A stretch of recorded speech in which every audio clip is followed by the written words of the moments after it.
The story kicks off with some heavy vibes as the crew mourns their leader, Giles. Kliff, our main character, is clearly going through it, but he's reminded that the fight isn't over. It's giving Major, "we lost the battle, not the war" energy, setting the stage for a comeback. The mood in the camp is tense, with everyone on edge after their loss. A simple meal turns into a full-on argument, showing just how frayed everyone's nerves are. It's clear that without a leader, the group is starting to fall apart at the seams and lose focus. Time for a quick lore drop to get everyone up to speed. After the great leader's death, the land of Pailune has descended into chaos. It's a civil war between the Greymanes, trying to keep the peace, and the Black Bear forces, who are basically trying to burn it all down. Kliff finds himself face to face with a major antagonist who mocks the Greymanes for their failures. The villain is on a whole power trip, deciding who lives and who dies. It's a classic bad guy monologue moment, highlighting just how far the Greymanes have fallen and the danger they're in. After some quiet reflection, Kliff gets back on the grind. He heads into the town of Hernand to gather intel at the local tavern, the ultimate RPG starting point. It's time to stop doom-scrolling his own thoughts and start the main quest, you know? He's rocking that brooding hero vibe. Kliff gets into an arm wrestling match that's honestly more intense than it has any right to be. He proves he's not just strong, but humble, which earns him some serious respect. It's a small moment, but it establishes his character as more than just another yapping mercenary. In a truly wholesome moment, Kliff helps out an old man who turns out to be way more than he seems. He hands Kliff a mysterious key and drops a riddle about virtue and wisdom, hinting at a much bigger destiny. The side quest is officially becoming the main plot. Kliff's good deeds continue as he helps a kid get their cat, Gigi, out of a tree. It's a cute little distraction from all the doom and gloom. The kid promises to reward him if he ever visits their town, proving that no good deed goes unnoticed in this world. This is where things get truly wild. The beggar Kliff helped is actually a superpowered being named Alustin. He pulls Kliff into a cosmic library, explaining that chaotic beings are messing with reality itself. No pressure, but the fate of the universe is kind of on Kliff's shoulders now. Kliff meets the White Crow, another guardian of the Cosmic Order, who was disguised as a person he'd helped earlier. She grants him the power of flight, telling him his kindness will guide his path. He's literally leveling up from all his good deeds, which is a total vibe.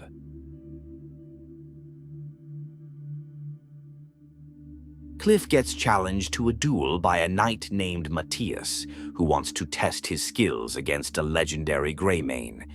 It's a moment of mutual respect between two skilled warriors. They both acknowledge the strength of the other, proving that not every encounter has to be toxic. The Marshal of Hernand, Barden, witnesses Kliff's skill and immediately tries to recruit him. He needs help dealing with rampant brigands and offers the Marquis support in rebuilding the Greymanes in return. It's a solid offer, but Kliff's priority is still finding his scattered comrades.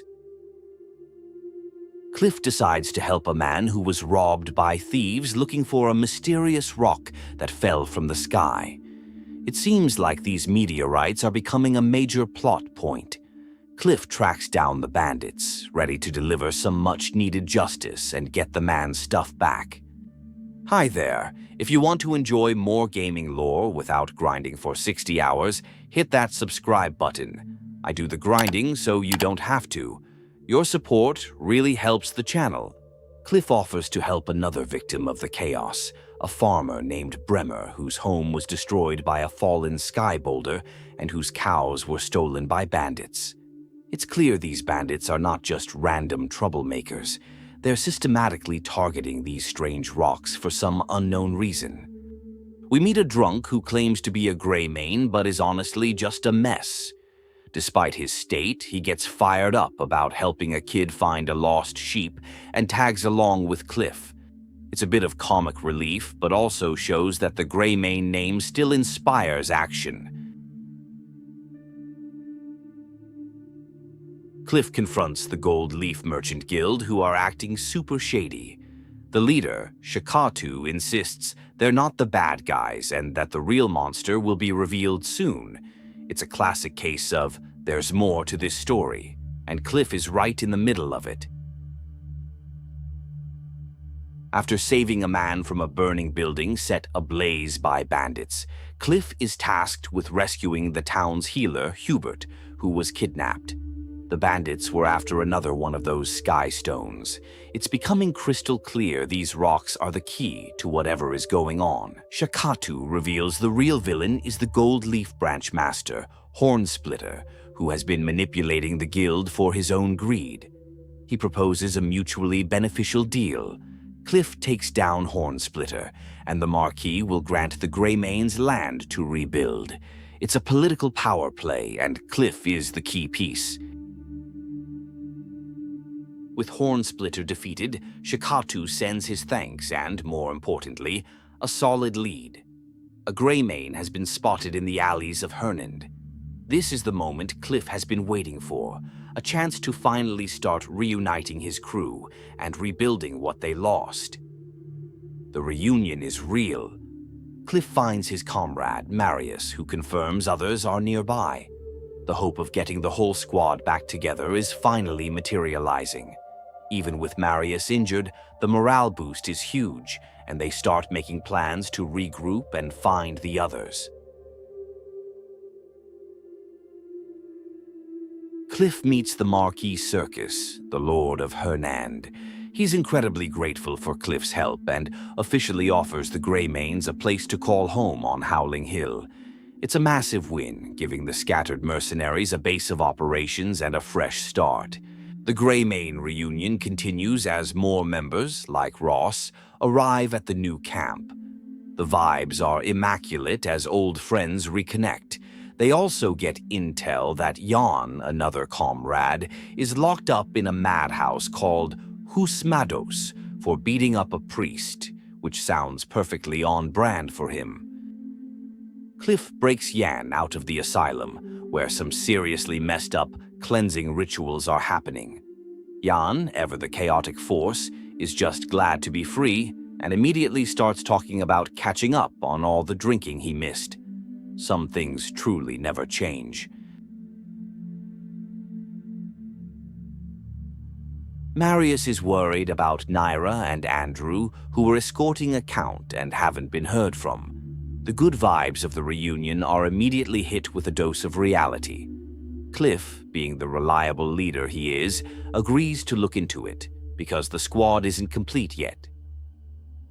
Kliff arrives at the Count's estate to find a massacre. A masked villain, who was actually the Count's own son, has attacked. Andrew is gravely injured, but Naira is holding her own. This family drama has officially escalated, and the Greymanes are caught in the crossfire.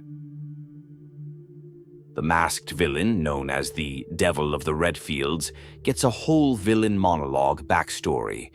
He was cast out by his own family for getting sick, which is pretty dark.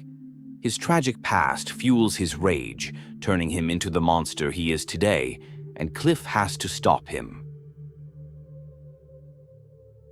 With the immediate threat handled, Kliff gets an update from Marius about gathering more intel on the situation in their homeland, Pailune. Just then, Jan shows up, as loud and chaotic as ever, making it clear that even with a new home, their old fights are far from over. More Greymanes, Luke and Ronald are found, and the reunion tour continues. The camp is finally starting to feel like a proper home, with everyone together again. They celebrate with a feast, sharing stories and rebuilding the bonds that were broken. The squad is officially back. Naira tells Kliff that Jan is in some real trouble. He's been taken to the fighting pits to settle a debt. It seems Jan's talent for finding trouble is unmatched. Without hesitation, the crew heads off to bail him out, because that's what the squad does.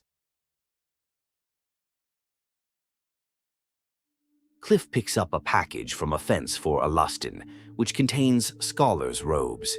This is his ticket into a magical institute where some strange energy has been detected. The plot is thickening, moving from mercenary work to investigating some seriously high-level cosmic drama. At the institute, a scholar named Octavius goes full mad scientist and opens a portal to the abyss, which immediately goes wrong. The experiment backfires spectacularly, unleashing chaos and sucking him into the void. It's a harsh lesson in not messing with powers you don't understand. Kliff has a vision inside the abyss where he sees Octavius and a mysterious man. He gets yeeted back to reality, leaving everyone confused and concerned. The dean of the institute decides to halt all abyss-related experiments to figure out what or who they just encountered.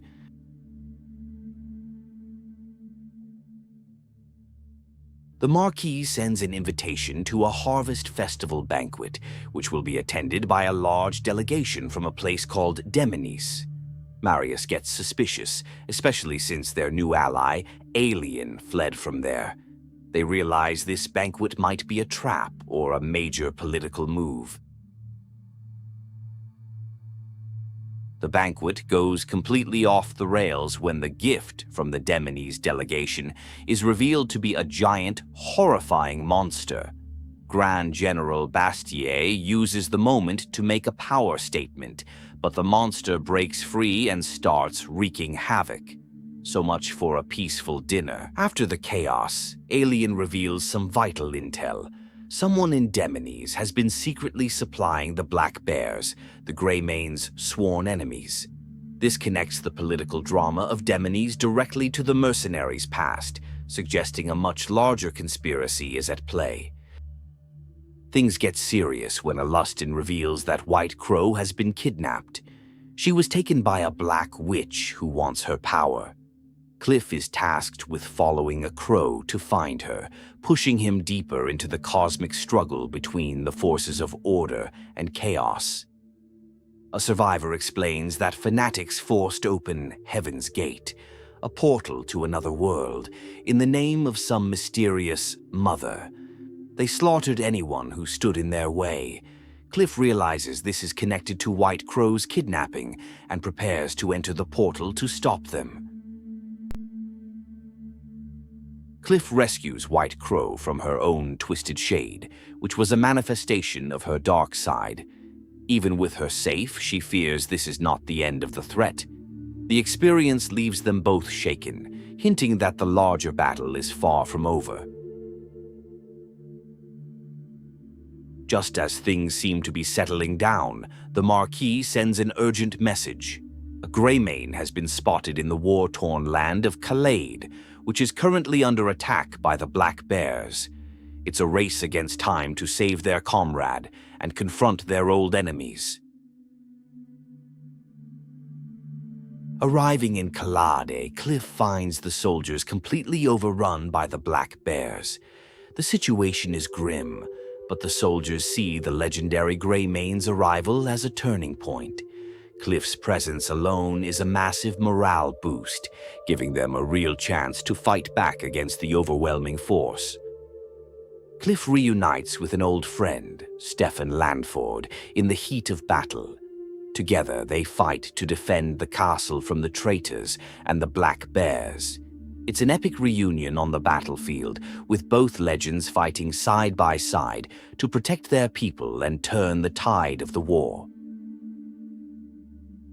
Back at camp, the Greymanes celebrate their victory in Kaleid and start planning their next move, retaking their homeland, Pailune.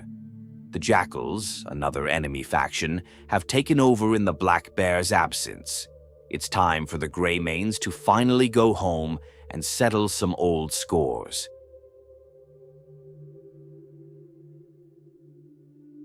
Kliff meets with Thorstein, a leader of the local resistance, to plan the reclamation of Pailune. They discover the Black Bears have been taking prisoners, making their rescue the top priority. They decide to join forces, combining the Greymane's skill with the locals' knowledge to launch their attack. The Allied leaders gather to finalize their strategy. Their plan is to strike at the enemy's weak points, the harbor and the mines, to cripple their operations before launching a full-scale assault on the city. It's a high-stakes mission, but they're determined to take back their capital. Thorstein gives a hype speech to the warriors, telling them they're repaying the enemy for all the pain they've caused. He reveals that a scout, Shane, has gone missing, and Kliff immediately volunteers to find him. The mission's success might just depend on getting their scout back safely. The battle for Pailune is on, and Kliff finally confronts Ludwig, the leader of the Jackals. Ludwig is powered up by some strange energy and is way too confident for his own good. It's a classic boss fight where the villain monologues way too much before the real fight begins. Ludwig escapes after a surprise attack, but not before the crew gets his hand as a souvenir. They realize the fight is far from over, as the Black Bears and their leader, Morden, are still a major threat. They decide to focus on taking down Morden first, believing the rest will scatter. The Greymanes and their allies prepare for the final assault on Morden's mountain fortress. Their plan is to use torches and battle cries to make their smaller force seem larger, creating chaos to break the enemy lines. It's a bold strategy, but their only shot at victory. Morden is waiting for them, and he's not alone. He's got the high ground and a whole lot of ego. As the Greymanes fight their way up the mountain, it becomes clear this is the final showdown they've been building towards since the very beginning. It's time to end it. In a shocking twist, Kliff discovers that Ludwig had a hand in their original leader's death. It turns out he was promised all of Pailune in exchange for his betrayal. Ludwig's final confession reveals the deep-seated treachery that started the Greymane's entire painful journey. Kliff meets Magoo, a witch from the east whose ship was attacked and whose sister was kidnapped. She's too weak to use her powers and asks Kliff for help. This new quest takes him even further from his own fight, pulling him into yet another conflict that needs a hero. Kliff enters an estate seeking information and meets Colette, the daughter of the late lord. She believes the true power in the land, Duke Caliburn, is behind her sister's disappearance and the chaos that has befallen the Greymanes. They form an alliance to take him down. Colette reveals that rebels, led by a man named Fortin, have taken over a fortress and are using prisoners from Pailune as human shields. She asks Kliff to help Duke Wells, one of her few remaining allies, to retake the fortress and save the prisoners from Caliburn's scheme. Duke Wells reveals that he saw Morden at Duke Caliburn's bloody coronation. This confirms the alliance between the Black Bears and the corrupt Duke, linking all the villains together. The web of conspiracy is finally becoming clear, with Caliburn sitting right at the center of it. Kliff infiltrates Caliburn's old study and is ambushed by the Duke himself. Caliburn recognizes Kliff from the abyss, revealing his connection to the otherworldly chaos. He's unimpressed by Kliff's skill and treats him as just another obstacle to be removed, setting up their inevitable rivalry. In a dreamlike state, Kliff is contacted by a mysterious voice that speaks of his journey and the strength within. The voice tells him to come find it, setting him on a new path of self-discovery. It seems his journey is becoming more spiritual and less about just swinging a sword. Kliff meets the mysterious man from his visions, who has been watching his journey unfold. He challenges Kliff to a duel to to help him unite his skill and his will. It's a mentor moment designed to help Kliff unlock his true potential before he faces the final threat. The mentor figure explains the nature of the abyss and reality. He warns that a group is scheming to open a gate to the abyss at Fort Musket, which would unleash pure, untamed power and doom the world. He tells Kliff he cannot do this alone and must rally his allies. The squad is fully back together, and they formulate a plan. Caliburn and Morden are at Fort Musket with a massive, mysterious floating structure. Realizing they're outgunned, the Greymanes decide to rally all their allies, Stefan, Marquis Circus, Torstein, and the Demonese nobles, for one final united assault. Stefan reveals the floating structure is a fortress in the sky, and they have no way to fight it. Their only hope is to acquire a powerful weapon from an orc weaponsmith named Vgosh in the neutral zone. Kliff accepts the mission, once again taking on a critical task. Kliff arrives in the neutral zone to find it under attack by rogue machines built by someone named Mani. He helps the local chief, Vgosh, defend against the clockwork horrors. It's a chaotic scene, but Kliff's arrival gives the defenders a much-needed edge. Kliff meets the true Mani, who reveals the one he met was a fake, a mirror self who stole his flying fortress, Orbian. The real Mani proposes a deal. Kliff destroys the fake Mani and the fortress, and in return, he will ensure the prisoners from Pailune are safely released. Kliff returns with the weapon, but there's a new problem. The enemy has a gigantic cannon defending the fort. Morale is low, but Stefan Lanford gives an epic speech, uniting the armies of Kaleid, Hernand, and Pailune. They are no longer separate factions, but one army fighting for freedom. The final battle begins. Kliff and Stefan confront Caliburn, who is radiating immense power. He dismisses them as feeble and prepares to unleash his full strength, revealing the true, terrifying nature of the enemy they've been fighting all along. The fate of the world hangs in the balance.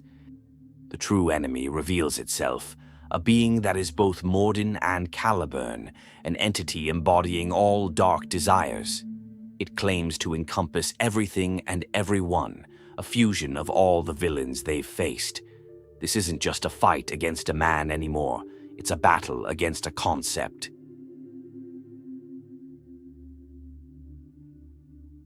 Kliff rejects the entity's offer to merge and become one.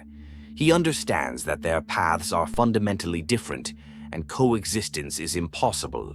This moment of self-realization solidifies his identity as a protector, setting the stage for the final, epic showdown against this cosmic being of pure ambition.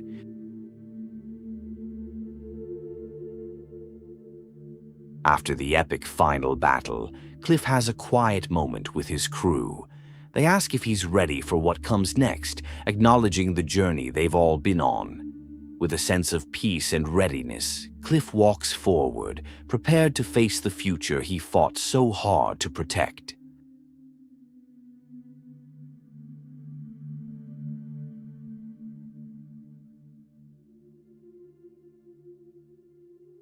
Gaming lore is long and confusing, but I break it down every week.